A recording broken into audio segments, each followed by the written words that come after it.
everyone. You are still watching Kababayan LA. This is America's first and only daily talk show for and about the Filipinos. And when we talk about Filipinos all over the world excited about Saturday, the upcoming fight between Manny Pacquiao and Sugar Shane Mosley. But before we get to that, today on the show, we are reviewing the last 4 fights of the Filipino Pac-Man. And earlier, we showed you Ricky Hatton versus Manny Pacquiao. You know what? After beating Ricky Hatton, Manny Pacquiao became a 6th division world boxing champion, but he did not stop there. Next on the list was Miguel Cotto. Here's how it went down.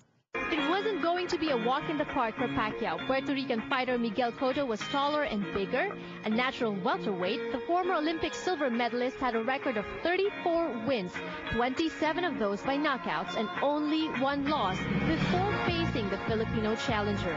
Before then, Cotto has only suffered a loss to Antonio Margarito, but it was a defeat that many experts said Cotto wouldn't be able to recover from. My commitment with myself in the ring, everybody saw the last fight, you know, I can stop the fight in any round after 4-1, and I decide to stay in the ring because I have a lot of commitment with myself, with my family, and with my country. So you feel even stronger now after the Margarito fight. What did you tell yourself after the Margarito fight? Nah, you know, I feel sad, you know, after the last fight. I understood, you know, I made not the right things in the fight, but I made a good fight, and then when all the things happen in his group come out, you know, I feel better. You know, knowing that he used loaded wraps in the next fight with Shane Mosley after that, and that your guys didn't go in and check the wraps before the Margarito fight, does that make it easier to accept that loss? No, you know, last is the last, you know.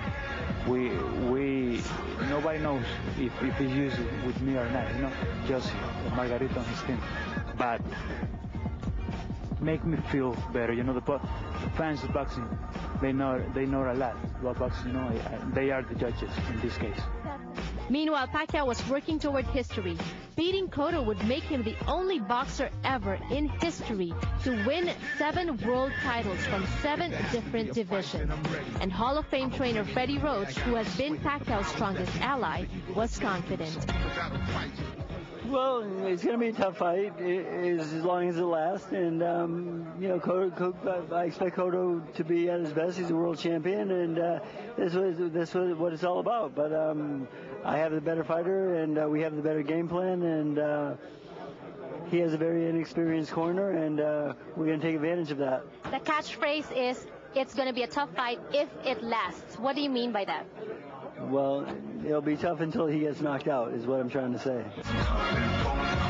On fight night, the matchup went the distance, but Pacquiao prevailed with a 12th round technical knockout over Cotto, claiming the WBO World Welterweight title and further proving that he is the world's pound-for-pound king. But this was a title held by Floyd Mayweather Jr., who had previously retired. And so to settle the question of who rightfully owns the spot, the possibility of a Pacquiao versus Mayweather bout started circulating. Well, if it's Pacquiao-Mayweather, I think that'll be a super fight, but I think that Mayweather and his quickness and power against Pacquiao, it'll be a very tactical fight, but I would still take Floyd in the decision. Pacquiao versus Mayweather. No, Pacquiao. Mayweather is fast, but Pacquiao is faster. First, I don't want to compare my achievement to any fighter that he made a lot in boxing, and I think we just did our best in boxing with my master. Now I call him master, not a trainer. He's master Freddie Roach. That's my goal, is to give a good happiness and enjoyment to those people who always watching us, and especially I always thank God for the blessing that He gave it to me, and I always thank to everybody, especially the media and press. Because of you, we're here.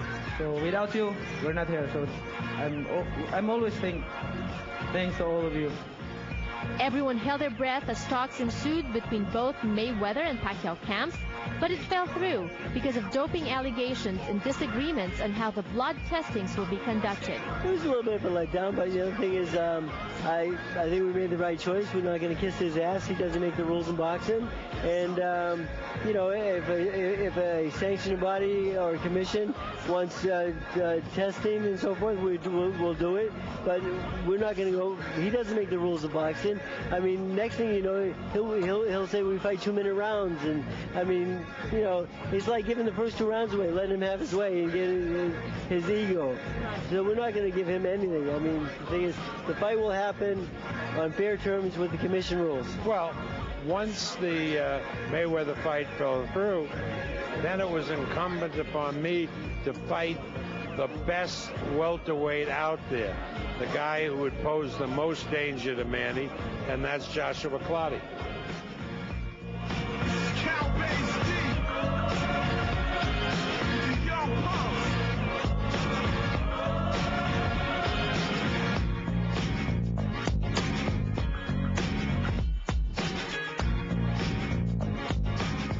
Joshua Clottey versus Manny Pacquiao is in just a few minutes. But after the Pacquiao fight, Cotto moved to the light middleweight division. On June 5th, 2010, he fought against Israeli undefeated boxer Yuri Foreman at the Yankee Stadium in New York. Cotto ended up knocking Foreman down with a signature left hook to the body in the 9th round, claiming the WBA light middleweight title, his 4th overall in 3 different weight divisions. On March 12, 2011, Cotto defeated Ricardo Mayorga in a 12-round TKO, retaining his WBA light middleweight title at the MGM Grand Arena in Las Vegas, Nevada. Cotto is scheduled for a rematch with Antonio Margarito on September 17th, 2011. And like I said earlier, Joshua Clottey is up next. Don't go away.